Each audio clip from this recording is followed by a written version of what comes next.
जय हिंद दोस्तों। आपकी बहुत गंभीर समस्या को देखते हुए लॉग है उसके जो गुणधर्म होते हैं उनको आज समझाने वाले हैं।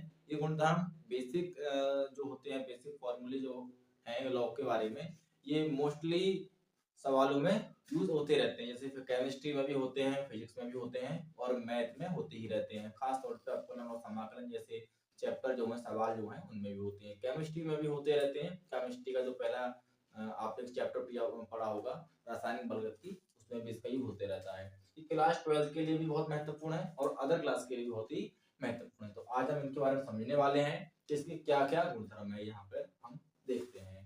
देखिए, यदि लॉग बेस ई, सबसे पहले एक बात समझ लीजिए, तो लॉग होता है, उस लॉग के बेस में यहाँ पर जो ई लिखा होता है छोटा सा, इसको बेस ई पढ़ते हैं। अगर यहाँ पर ये बेस ई लगा हुआ नहीं है, ये स्थान खाली है, तो भी यहाँ पर बेस ई माना जाता है। मान के चलिए अगर मैं इसको लॉग केवल ऐसे लिख देता हूं तो भी ये ई यहाँ पर लगा हुआ है, ऐसा यहाँ पर माना जाएगा। ठीक है, ई को लगाना और ना लगाना दोनों ही सेम बात है। यदि लॉग के ई के स्थान पर कुछ बेस ए आ गया, अब हम यहाँ पे कहेंगे कि हमारा बेस जो है वो ए है।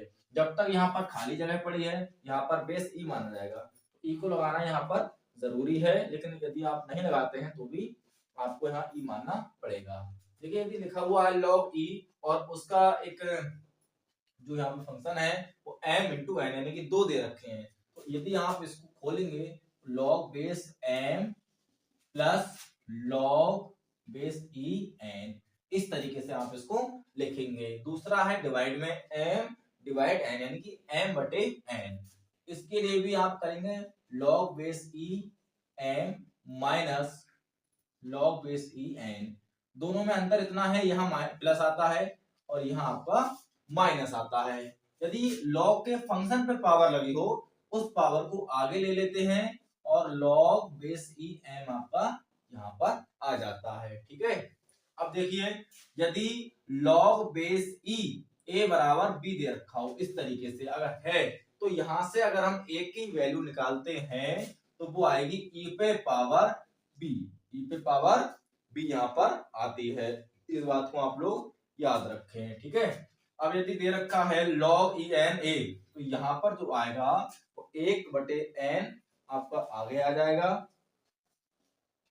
और log बेस ई ए ये आपका यहाँ पे आएगा। तो देखिए ध्यान से, यहाँ पर बेस और फंक्शन जब दोनों बराबर हो जाए, जितना बेस है उतना ही फंक्शन है।